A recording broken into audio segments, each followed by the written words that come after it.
What's going on, guys? Bingo here. I'm with the Duel Factory for episode 32 of X2 Drop, our weekly Yu-Gi-Oh podcast we do talking about anything and everything, whether it's meta relevant, product releases, or whatever we feel like talking about.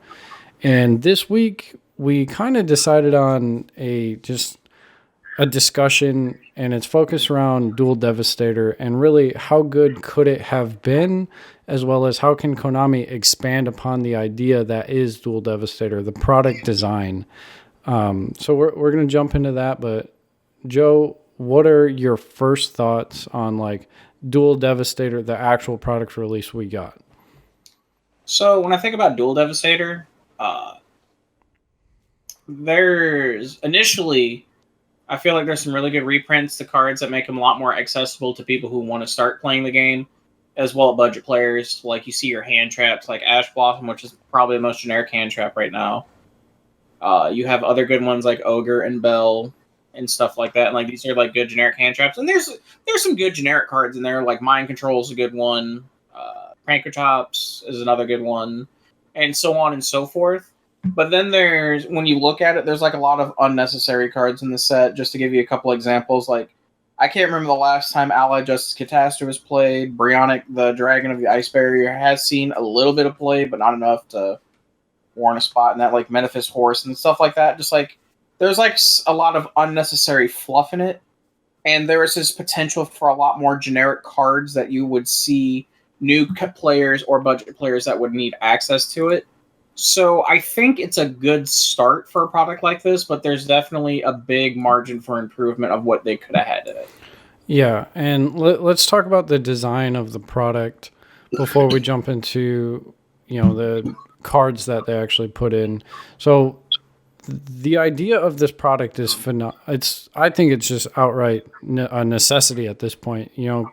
Yu-Gi-Oh is a game that has no set rotations, so it's just one big format from start to finish, and that's why I play the game, because I know if I buy a deck, regardless of how good or bad it is, I'm going to be able to play it until I stop playing this game. Exactly. But the problem with that is you get cards from 12 years ago that become relevant out of nowhere, or they're just super expensive because they haven't seen reprints. Like, good example was Spell Canceller as a tech option against Sky Striker and like Danger Thunder and stuff like that. And the idea of Duel Devastator, which is just like, it's like a kicker box where you buy it, you buy 3 of these, and you have a solid side deck as well as non-engine pieces that you have access to, like as a new player. Because when this box was first released, players looked at it and they were super hyped for the reprints. But if you're a player like you and me, we already have everything in this box, right? The cards you want, they're a necessity to play, and the cards you don't want, they're either completely irrelevant or you just have them lying around. Yeah, you just had. It's one of those things like you're saying, like players like you and me, like if you've amassed a collection over the years, like I got back into the game in 2011, and I've been playing ever since then, and I've just like you've seen part of my collection and stuff like that. I have just amassed an insane amount of cards and like the rarities that I want them to. So like. It's cool, but like these cards, I'm not going to go out of my way to pick them up, because I already have them, just like you do. You already have these cards. Yeah, but I don't think this product should even be in the minds of the highest level competitive players. I think it's people that have a competitive mindset and can't afford all the the expensive cards, or they're just missing generic staples. This should be like, you're a returning player or you're a new player and you want a one product answer to get all your hand trap lineups, just so you can play at locals or regional with a competent side deck. Because a lot of complaints about this is there's no Phantasme, there's no $100 reprint. Like, yeah, that's not the point of this product. I understand it would be really nice for everybody to have access to that card, but it'll be out. The card just came out like 6 months ago. Give it time. That's not the point of this product. And I think that's where the upset in this product release was. I don't know. That's 100% agreeable. Like, a good example of this for someone who's going to buy this product, right, is my buddy Bobby. He's the perfect example for this product. he was talking about how he wanted to get back into the game because he hasn't played in, I'd like to say, almost a year now. But a lot of the staples you see in decks today are really expensive, like really, really expensive, especially because they're all so generic, right? And stuff like that. And then for like new players, people want to get back in, like you were saying, like instead of having to buy several different products to get all these cards, a lot of the generic stuff you need is just in one product, and you could. I'm not saying it's necessarily like best for the budget, but you can go out and basically spend $90 and you have play sets of all like generic hand traps. You have good side deck cards and good main deck cards, like you were saying. Some extra deck monsters. Some extra deck yeah, and then like just just like it's a good starting point, and that's what that was the whole idea of this. Is like this is a really good starting point for people to get in and get their feet wet and stuff like that. And like you said, like there's some stuff that was hit and miss and stuff like that, but it wasn't the target audience that the product was made for. Yeah, and I look at this product, and when you're convincing your friend or he wants to get back into the game, and there's really good budget decks out there like Salamangreat prior to the ban list. You can usually get a competent, competitive, or rogue strategy that player enjoys between $50 and $100. Like usually the deck outside of like extremely expensive formats like Zoo format, Necros format, the deck itself isn't very expensive. Like look at Thunder Dragon right now. Like it's really, you could go out and buy the deck for under $50, maybe $100 if you're counting like certain extra deck cards. Right. The cards that run you money are, and I'm not talking Phantasme, like Nibiru, $8 to $10. You have all these just other cards that are quote unquote required to play the game, because if you don't have some of them, you're just going to get blown out. And that is the issue where before Ash Blossom got 4 reprints before this, and the common was still around $10. Yeah, that's just the benefactor of the shitty secondary market for a card game, though. Yeah, and but I mean, it's a $10 card out of a $10 structure deck. That's why something like this, where you're guaranteed to get all these essential cards, is good for the player base. This isn't good for the secondary market, because you can see it on Duel Devastator already, where all these prices, like I think you can buy a box of this for $10 under MSRP right now on TCG Player. It's because the value isn't there, but it's a good product. Despite what anybody says, I think the design of this product is good. Could it have been better? Yes. And we'll get to that in a minute. It definitely could have been infinitely better. But I tell you what I like about this product is, me personally, I think it's going to age very well. And the reasoning behind that is, when you look at a product like Duel Devastator, especially with upcoming stuff and whatnot, this is a set that's going to pair really, really well with structure decks that come out, right? Yeah. So, for example, like when you have like a Salamangreat structure deck, or we can go even further back and say like the Dinosaur structure deck, or the Monarch structure deck, so on and so forth, right? Like there's like you're gonna spend $30 on 3 structure decks, because you get play sets of everything. You can build a decent deck out of 3 structure decks. That's the idea, right? Yes. And those structure decks pair very, very well with a set like this, because now you're getting a lot of the generic stuff that you would need for a side deck and an extra deck and stuff like that. So, like I said, it's gonna age. I think it's gonna age really, really well, because even though it doesn't have as thought it would, it still has a lot of generic stuff in it that pairs very well with the mindset of someone building a deck based off a structure deck. So that's where I think this product is really going to shine, but it's going to take a little bit for that to actually happen. Yeah. And like, one thing that I absolutely love about this product is the alternate art reprints of the Ghost Girl hand traps. And it didn't have to be the Ghost Girls. It could have just been alternate art of the like decode. It could have been anything, just cards that people want. So obviously they go with the hand traps. And then that's just another added benefit for the player base that already has a playset of Secret Rare Ash Blossoms. It's something like, I wanted those alter art reprints just to have them, because I like this game and I want to have everything. Exactly. And so it does have that appeal to players like you and me that just want to have all the shiny cardboard, even though we already have everything in the set. And I think that was a phenomenal thing that they did. And if they continue to do that with products like this, and we'll get into what we hope future product designs structured around the idea of Duel Devastator will be in a minute, but I hope they continue that regardless of whether it's hand traps, extra deck monsters, or just, I'd like to see an alternate art of just like an old rank 4 that was super important, like Castell or Diamond Direwolf, or just something that I like. The greatest rank 4 of all time, Diamond Direwolf. I love that card so much. And I would buy it. Now, I wish it was secret rare, but that's just because I like secret rare. I mean, I understand that. Wanting to see cards that you want in reprints of rarities that you like is always like a super high key thing with a lot of products, but I mean, that's neither here nor there, but... Yeah, go ahead. I like the idea of alternate arts and stuff like that. Like, the hand traps was a really cool selection for this one. But you see it in other sets too. Like, you see like the reprints of like alternate of the boss monsters from all the eras of Yu-Gi-Oh from Dual Power. That was kind of cool and stuff like that. That was awesome. Things like that.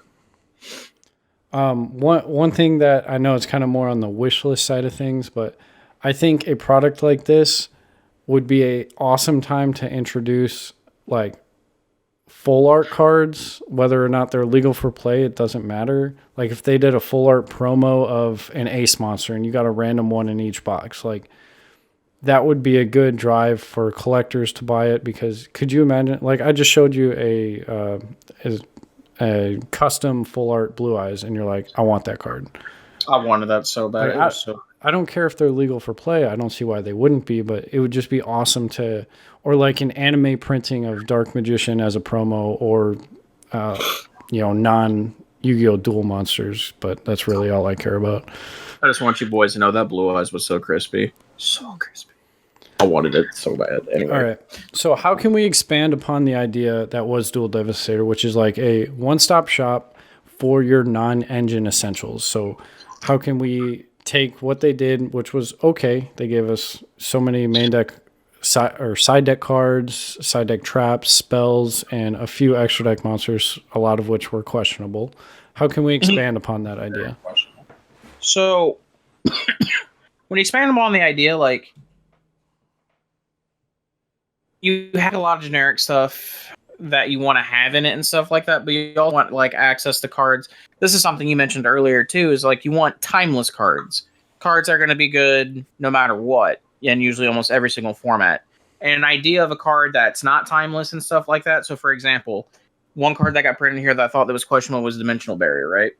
Yes. We got that card and we thought that card was super insane. We thought it was going to be in every single main deck and stuff like that, or every side deck till the end of time. That card was just broken for its time.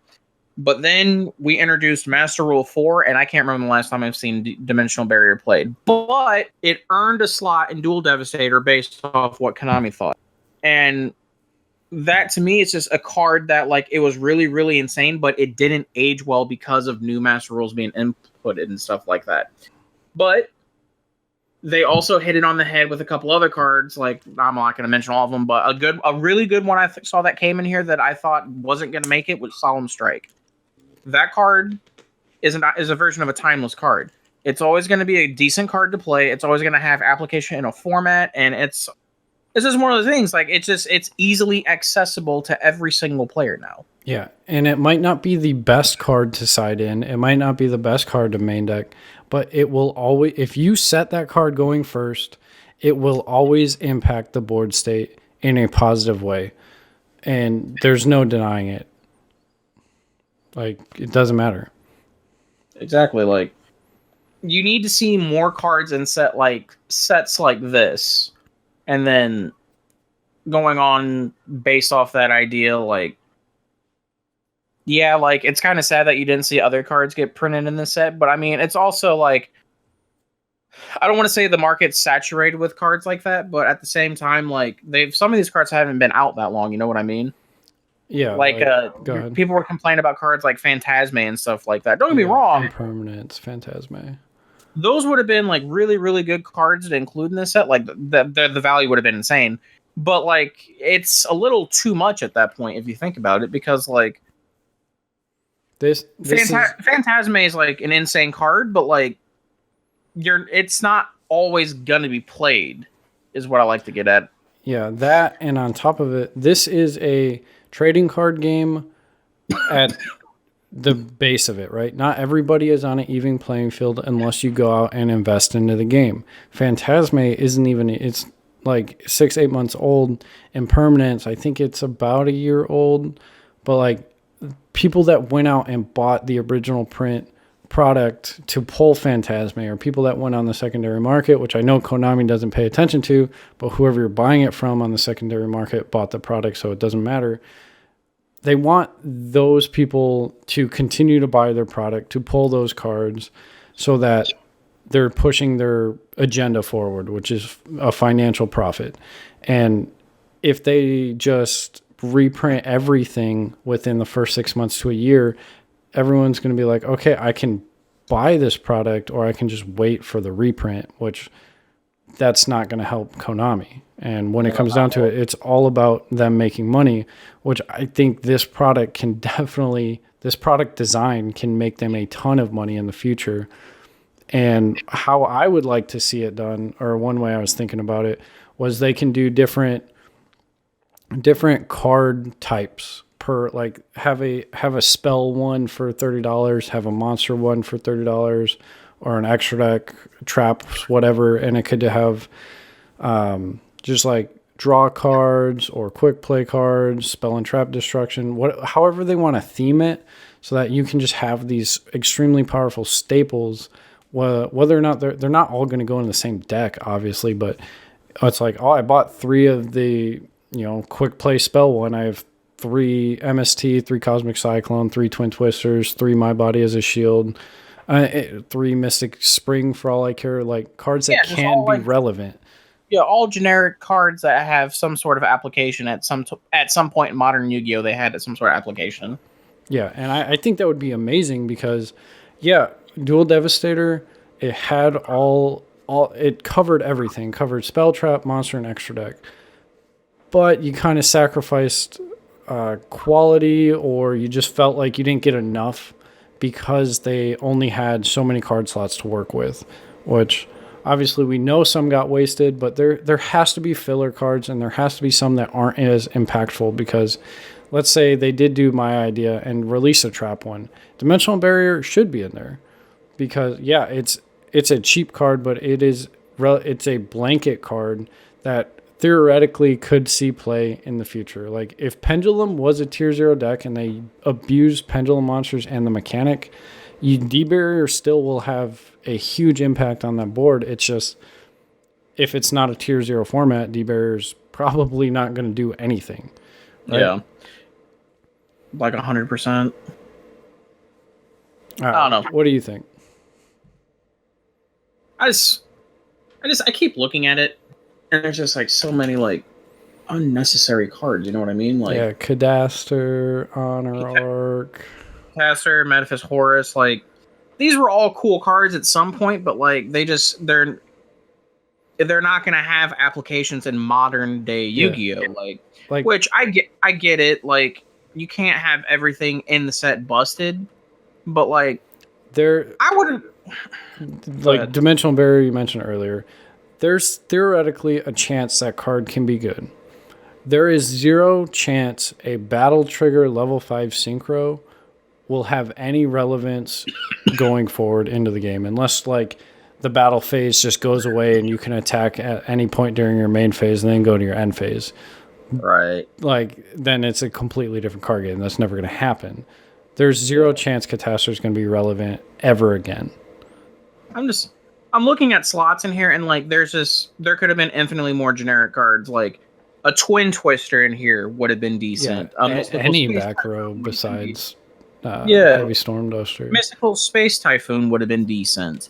Why do we need a 13,000 reprints of Royal Decree that hasn't seen play since the last time the fucking Bulls won an NBA championship?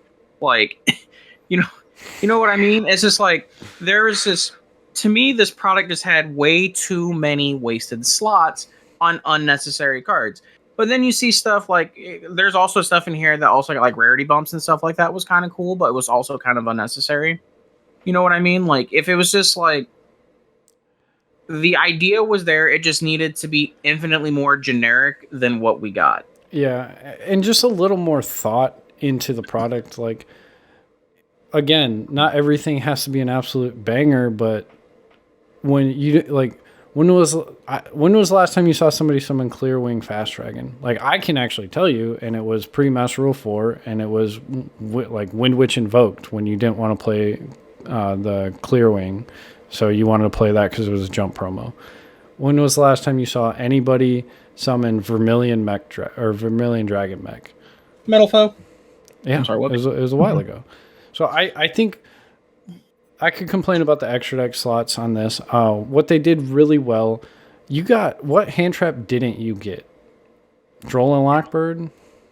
Yeah, Droll and Lockbird would have been a good one. Trying to think here, But like that's about it. Like you got the strong hand traps, you got your DD Crows, you got your Effect Veilers, you got all 5 of the Ghost Sisters. Like that is a phenomenal setup for any basic side deck. And like where it kind of fell off is like, why didn't we get Twin Twisters?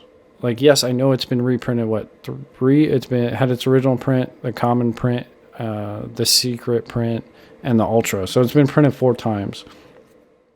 And it's like, why didn't we get another one? Like, you have to have access to that card. Right. I think if one way to like base the product is Konami, because we already mentioned this, but they don't care.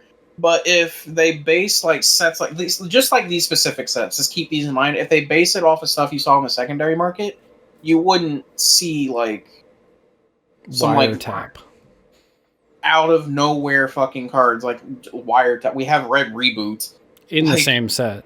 Why do we need Wiretap in a card game where we have this card that does the same exact thing but infinitely better? You know what I mean? Like, it's just they're putting too many of the same type of cards in the set. I think that's where it starts to fall off. Like, yeah, and like I know I keep saying I want them to be timeless, and we keep bringing it back to like meta relevance, but the game's only going to progress from where we are now. It's never going to slow down to the state that it was where, you know, you're summoning a level 5 synchro and attacking a monster. It's never going to slow down that far. So I think as far as the effect monsters, they did really well. Like Vanity's Fiend, Majesty's Fiend, Pankratops. Like, I don't care that they reprinted that card again. People need to stop fucking complaining about that.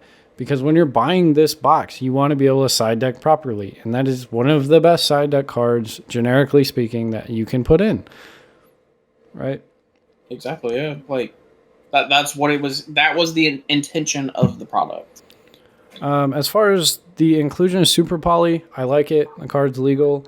Not putting in a card like Mud Dragon or Diplex Chimera or just something that can be utilized with Super Poly was a little strange to me. Forbidden Apocrypha, that card's just not... It's never going to be played again because Get Out exists unless there's a very niche deck that utilizes fusion summoning that spams boss monsters that they can't be targeted. But like, that's a huge, big brain play, right? That's like, you've been sitting in the lab too long for that one. That's like a Douglas French theory. So, Anti-Spell, great card. There can only be one. Fuck that card, but it's a great card. It's a good generic side deck card. I'd say like 70% of this product was great, but the 30% that just kind of fell short was like way short. You know, it's not even like arguable. It's one of those things like, it's kind of like when one of my old jobs and stuff like that. Like, your good was good, but like your bad was so bad that it drug down the good with it. You know what I mean? Like, the weight of how bad some of the cards in there just outweighs like the vastly like good cards that are in the set. So, all right. So I put my thoughts in on how to expand this earlier. What do you think Konami can focus on with this product design or structure and carry it through into like later products. I think a set like this would do really well if they did it like okay, once a year, maybe once every 6 months. And then instead of doing what they did where they just kind of threw a bunch of cards in a set and hoped it worked, if they base it off not necessarily topping decks, right? But if they went based off the list that they receive at their major events and see a common theme of what's being played and what's not being played currently and putting them into the box, I think the product would be a lot better. Because, because a lot of these cards you can tell they just named because that got in here because players just named them, like Ash Blossom, any Ogre, Red Reboot, and stuff like that. These are just cards that players can name off the top of their head that are decent cards to play, right? Yes. But with them holding big events like YCSs and stuff like that, if they went through, I mean, because like this is what these people are getting paid to do anyway, but if they went through the list that you receive for the events and actually just tally up the cards that are actually being put into the lists and being played at their events and based the product off of that once a year, I think it would make the product a lot better because it would, like the recurring thing that keeps coming here, you would see a bigger pool of generic cards in one set that a person can pick up. And that's going to draw new and returning players back into the game that don't want to spend a lot of money, but they want to play. You know what I mean? Yeah. And if they gather that data, now I don't know how difficult that is for between the NA and EU to gather all of that data from YCSs. But if you notice a trend for 7 months straight that everybody is siding or maining 3 copies of this card and it hasn't been printed in 2 years, like put it in a product like this. Or if you know a product is coming out that people are going to need a card to counter that deck, put it in this set. You don't even necessarily have to base it off the entire player populace. Just base it off what's doing well. You know what I mean? Like, look at your top 32 lists and stuff like that you always have. Just base it off that. And that would suffice. Because when people go and look up deck lists when they're building a new deck and stuff like that, they don't look for all through them and they don't look through all the casual profiles. They want to see what's winning. You know what I mean? Yes. So you could infinitely take down the player pool from the entire populace and just the topping lists, because they have an entire R&D department and stuff like that. And you can just base a product based off those lists right there. Because, like, people follow, like, even if you don't play the game or you just play it casually and people can sit there and lie to you all they want, people follow good players. Like, there's going to be anyone who plays Yu-Gi-Oh!, especially when you go to locals and stuff like that, and they can play consistently on a weekly basis, they can name the Jesse Cottons or the Dominic Couches, or if you want to even go even further back, the Patrick Hobins, Billy Breaks, Jeff Jones. Like, these are all big name players, and everyone looks at the kind of decks they play, you know? Yeah. And you could just base it off that. Yeah, I mean, when somebody's getting into the game, which is what products like this are built around, people YouTube Sky Striker deck profile, and it'll be like first place YCS Atlanta like deck profile, right? Or whatever. And if Konami can take all that data for a year, top 32 between 12 YCSs or however many there are for 6 months, and 78 players were playing Artifact Sanctum, which I know they weren't, but it's an example. Calm down. Let's put it in a product because we haven't released that since halfway through 2017 or something like that. Yeah, like all you have to do is just take the archetype specific cards out of it, and then you're just looking at what generic cards are being put in all together at the same time too. That makes it even better too, because this guy's playing a Thunder Dragon deck. We don't have to worry about the Thunder cards, but what generic cards did he put in the deck? You know what I mean? Yeah. But then the big problem, that was my idea, but this is where the problem comes in with that, is generic is a relative term, right? Yes. So I could think this is a generic card, but someone over at Konami R&D can think that's a very niche card and not generic. So that's where you see your problem, but these people are... This game is their well-being, right? This is their job. This is what they do. That anybody that works there tries to tell me Denko Seka in a Thunder Dragon deck list is a niche card is out of their fucking mind, right? Like they're playing it because they can OTK and normal summon it to shut down back row. It's just like any other OTK deck. But yeah, like Denko has. It's like you're saying, Denko has applications and more than just like a Thunder Dragon. Like, so you could honestly, you can make a pictograph of like the history of whatever this card, and you can see a recurring theme of Denko popping up in deck lists over time. Like you first saw it in Shadal, then you saw it in the Necros deck, then you see it come forward. You saw Billy break Denko, a Paleo player, in Metal Foes and kill them. You're seeing it in Thunder. You're seeing like this, like it's just a reoccurring theme and stuff like that. Like you'll see it in Second Light decks, and like there's a whole like variety of decks that you can see this one card in, and like that's why I think that Denko Seka in this set was an extremely well slot, because it's a card that's not only going to age well, but it's the key term generic in multiple strategies. Yeah, we're really close on time, but I just wanted to say, like, I could go on YugiOhTopDecks.com and look up a card's history like Artifact Lancia and see that it comes in and out of formats, and right now it's extremely popular. Like if they got the data and they really want to see, oh, is it just niche for this format? Like it's really not that hard to find out if they should put it in this product or not. But we're at time. We're actually like over. So Joe, you got any final thoughts? That's all the negative points. Duel Devastator is a good product. I Yes, definitely I think if you're going to get back into the game or want to start it, I definitely think you should buy it. And you know, Douglas French lacks any sauce.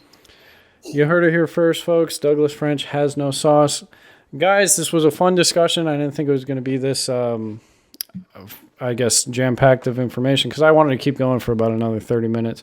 If you have enjoyed the discussion, please check us out back here every Monday at 8 o'clock on iTunes and Google Play, 10 a.m. on YouTube, hopefully on both of our channels, youtube.com/bingohd and youtube.com/theduelfactory, where we post these discussions, other videos. We're going to get more back into that once we both move. And I'll see you guys back here next week. Okay, bye.